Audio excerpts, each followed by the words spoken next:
Buonasera e benvenuti a TG Sicilia, i titoli del nostro telegiornale. Agghiacciante a Palermo, era stata violentata già altre 2 volte la ragazza vittima dello stupro di gruppo al Foro Italico. Nei processi in corso tra gli imputati anche il cugino. 2 giorni fa aveva raccontato a Rai 3 di voler ricominciare a studiare psicologia senza fare cenno ai precedenti abusi.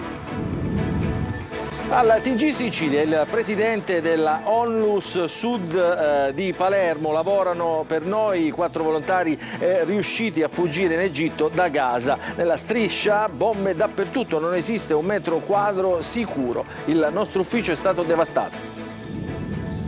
Oggi giornata dei defunti a Palermo, primo anno senza struttura al cimitero dei Rotoli e Catania, cerimonia sentita con la partecipazione del vescovo e del prefetto. A Siracusa, cimitero nel degrado, tetti pericolanti ed erbacee sulle lapidi che causano malumori tra chi oggi ricorda i propri cari. Nella manovra del governo una tassa di imbarco fino a 3 euro per chi sale in aereo o in nave. I soldi saranno destinati ai comuni come Catania che pianificano l'uscita dal dissesto. Calcio, il Catania ritrova vittoria ed entusiasmo. I 3 punti sul campo del Brindisi salvano, almeno per il momento, la panchina di Tabbiani. Sempre in Serie C per il Messina continua il mal di trasferta, giallorossi sconfitti per 2-0 dal Taranto.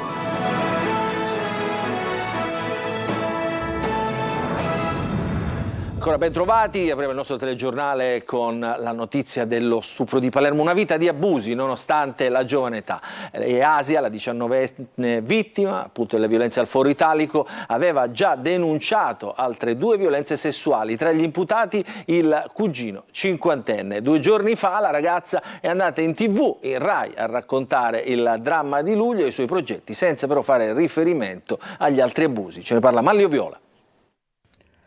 Non 1, ma ben 3 processi per stupro, nei quali risulta essere sempre parte lesa. Asia, la giovane vittima della violenza di gruppo del Foro Italico, è la vittima anche di altri 2 episodi che sono finiti fra le aule di un palazzo di giustizia. Una storia tremenda quella di questa ragazza che sembra quasi perseguitata dal destino, usata dagli uomini della sua vita e non soltanto.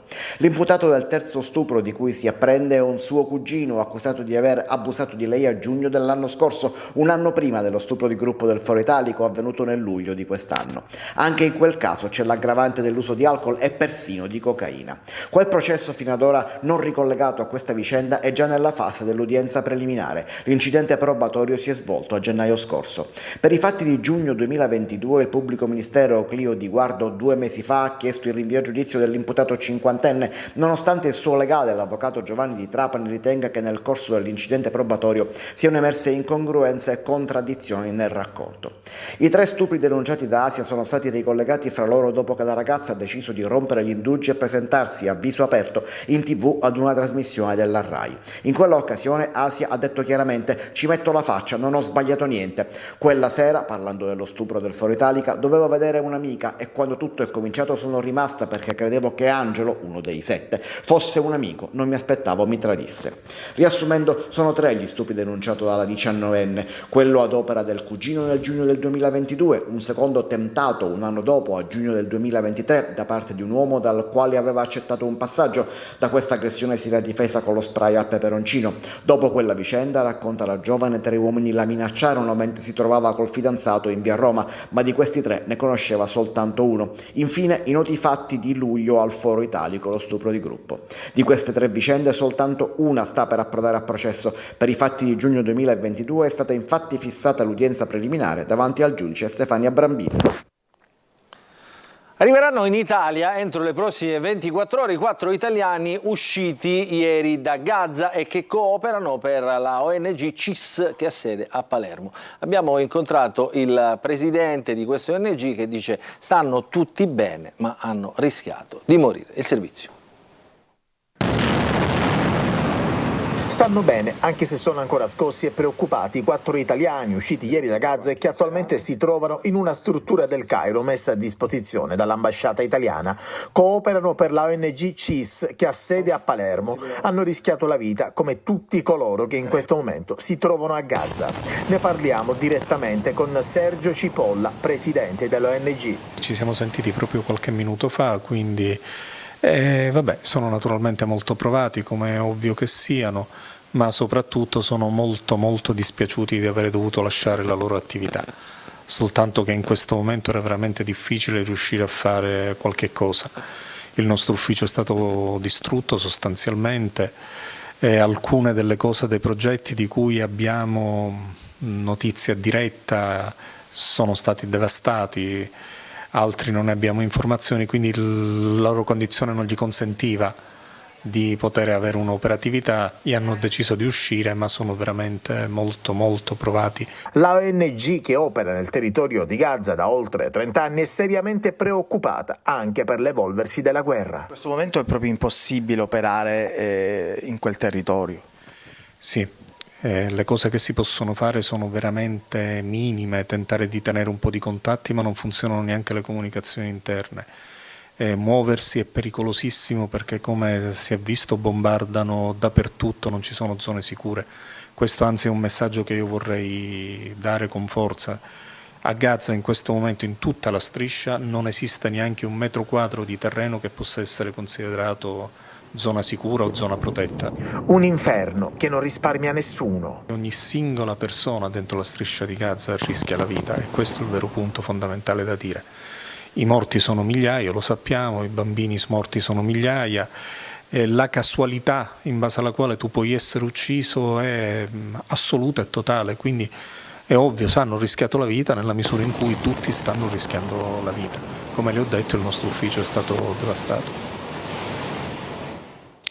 A Palermo, ai Rotoli, primo anno senza tensostrutture. Nel giorno della festa dei morti il sindaco Roberto Lagalla dice: abbiamo fatto quello che era giusto fare. Marco Ulla.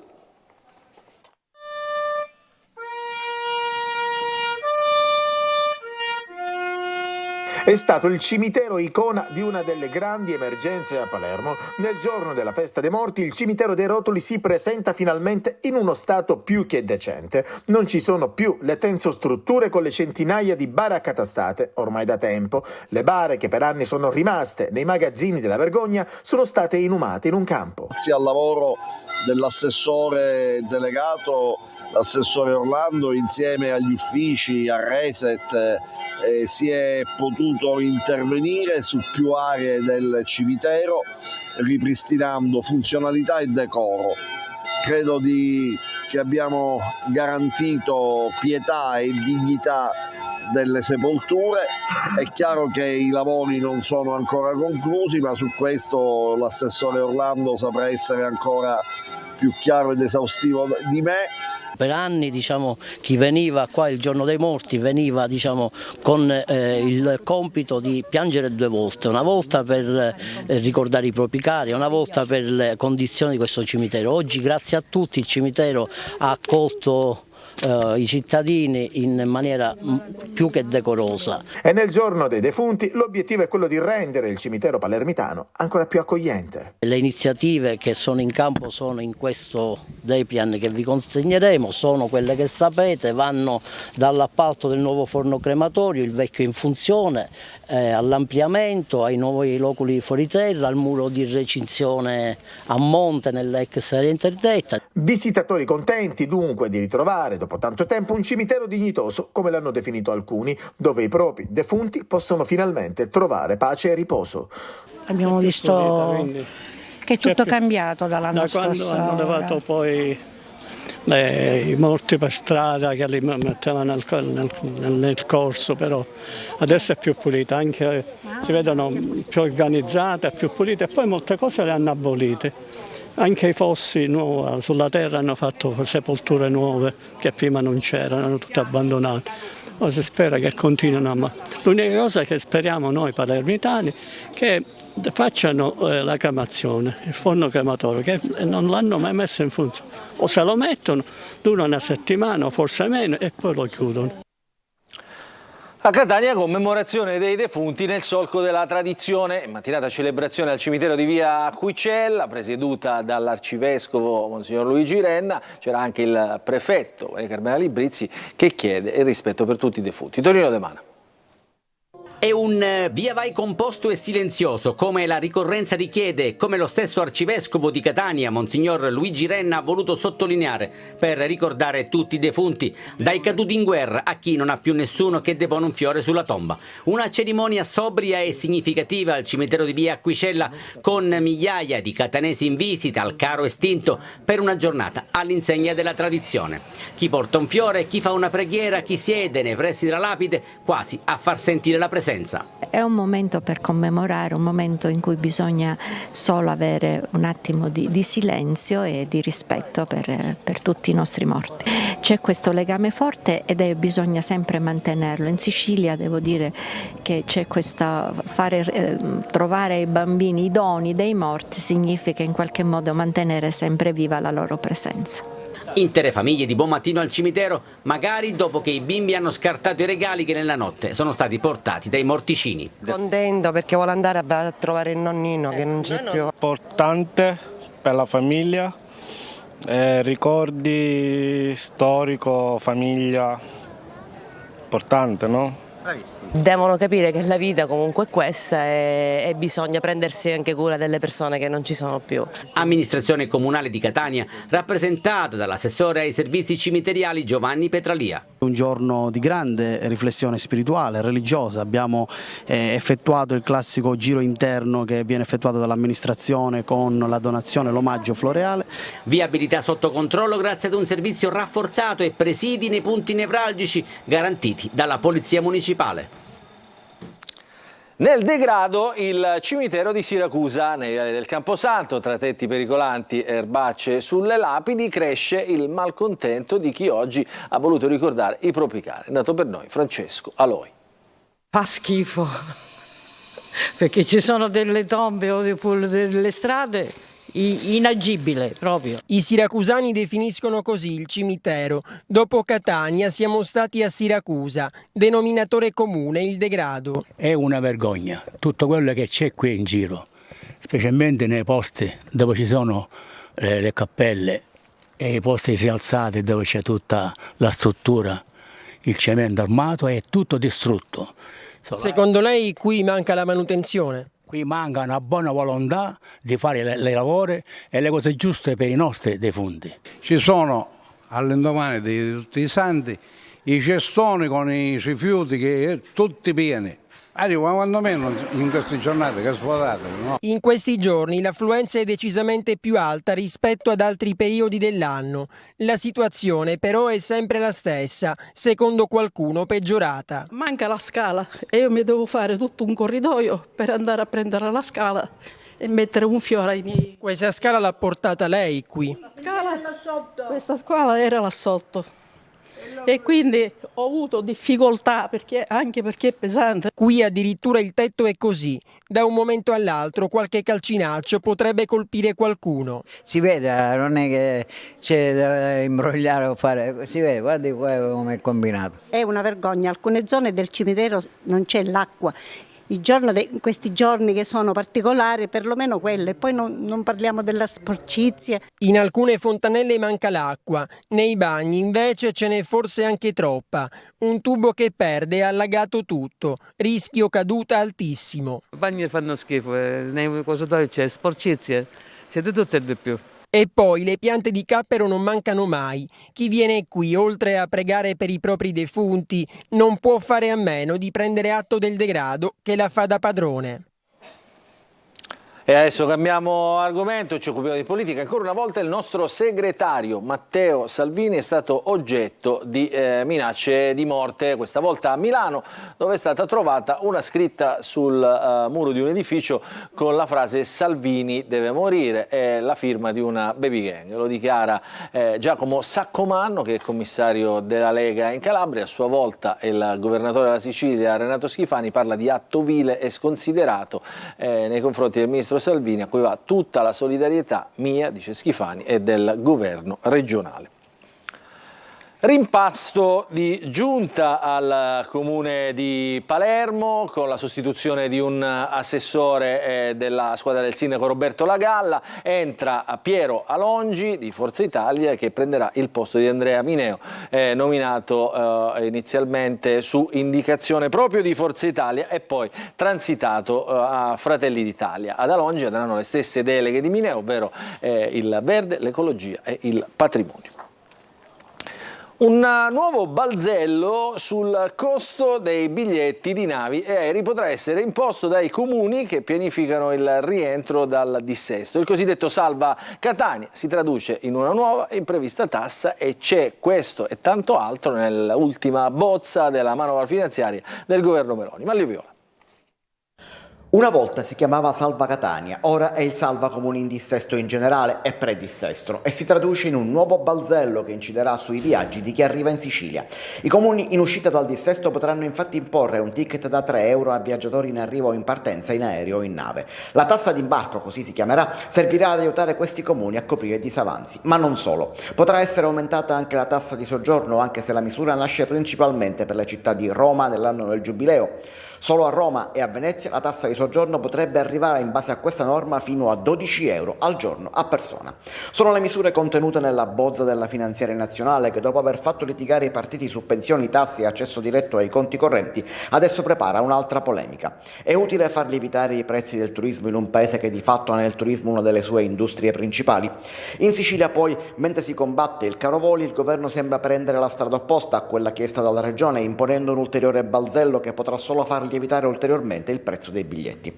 Nella manovra poi ci sono anche tanti altri provvedimenti, fra i quali la possibilità di prelevare col bancomat direttamente dai tabaccai o nei negozi dei centri commerciali muniti di POS, ma c'è anche un limite massimo al credito d'imposta e dunque alle detrazioni possibili e più in generale al sistema degli incentivi. Intanto è in arrivo una nuova stangata sulle bollette, aumenta la tariffa del gas da agosto ad oggi, 3 i rincari, altri sono previsti nei prossimi mesi. C'è un paradosso, il rialzo dei prezzi non è dovuto alla mancanza di gas, perché anzi i serbatoi nazionali sono pieni, ce ne parla Adelaide Barbagalli. Ci risiamo, le bollette del gas tornano ad alzarsi, il rincaro di ottobre si aggira, secondo le prime stime, intorno a un più 10% rispetto al mese precedente. Si tratta del terzo rincaro a partire da agosto, una costante che porterà le bollette del gas verso un rialzo nel periodo invernale. Nel dettaglio ci si aspetta un aumento su base mensile del 15% a novembre, del 6% a dicembre. Ma a cosa è dovuto il rialzo? Il paradosso è che non è dovuto alla mancanza di gas. L'Italia e l'Europa tutta hanno già da tempo riempito quasi al 100% i propri depositi grazie alla diversificazione delle fonti. Solo una piccola e insignificante percentuale arriva ormai dalla multinazionale russa Gazprom.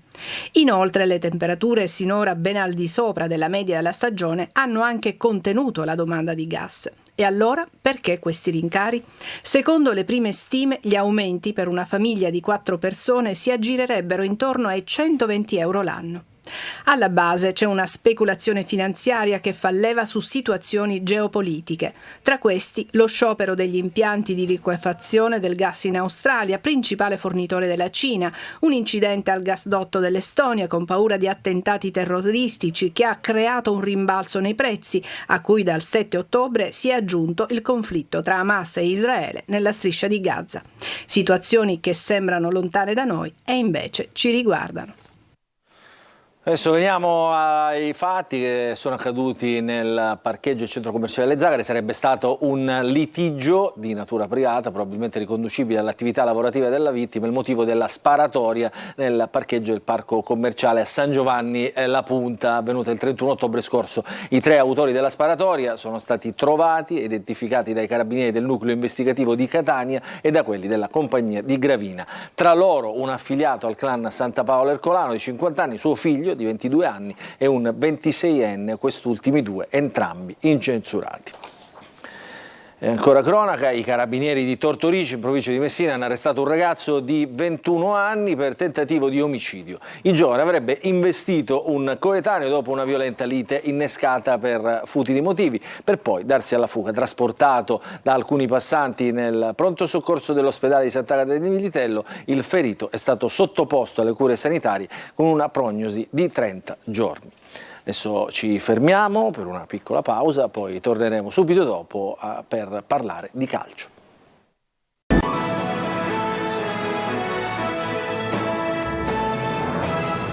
Ancora ben trovati nella seconda parte del nostro telegiornale di questa sera. Parliamo di calcio. Il Catania sbanca Brindisi e si rimette in carreggiata. I gol di Sarao e Bocic puntellano la panchina di Tabiani, che adesso guarda avanti con maggiore fiducia. E domenica la trasferta di Potenza, ce ne parla Tonino De Mana.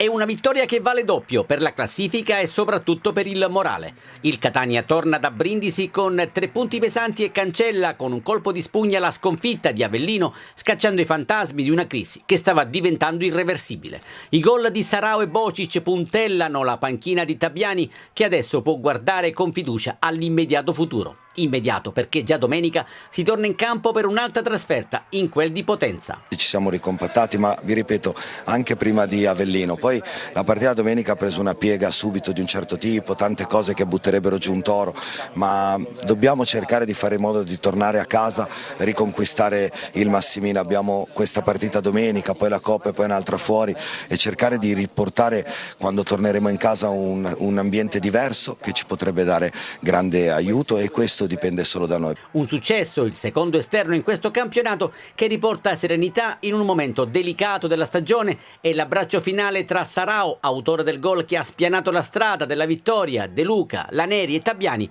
chiude il cerchio e apre nuovi scenari. Nessuno adesso ha voglia di fermarsi, lo ha ribadito Sarao, che dopo aver spezzato il digiuno vuole andare avanti, naturalmente a suon di gol come quello firmato al Fanuzzi di Brindisi. Sconfitta a Taranto con il punteggio di 2-0 per il Messina, che allo Iacovone ha giocato una brutta gara, avrebbe meritato un passivo peggiore, decisiva nel primo tempo, una doppietta del rossoblu Bifulco. Sergio Colosi. Troppo Taranto per un Messina piccolo piccolo, travolto dall'entusiasmo e dalla qualità dei pugliesi, con una cifra tecnica superiore ai giallorossi. Protagonista del recupero della terza giornata Alfredo Bifulco, numero di targa 14 e autore di una doppietta, prima di sinistro e poi di destro, che vale il quarto posto solitario. Bifulco, ben assistito dai compagni Ciance e Canutè e protetto da un centrocampo solido, ha messo a nudo i limiti del Messina, che si è presentato a Taranto con la difesa a 3. Scelte di Giacomo Modica non premiate da una condotta di gara subito a senso unico. Al minuto 15 primo gol di Bifulco, che sul disimpegno morbido di Pacciardi brucia Ortisi con imbarazzante facilità e col piede mancino supera Fumagalli.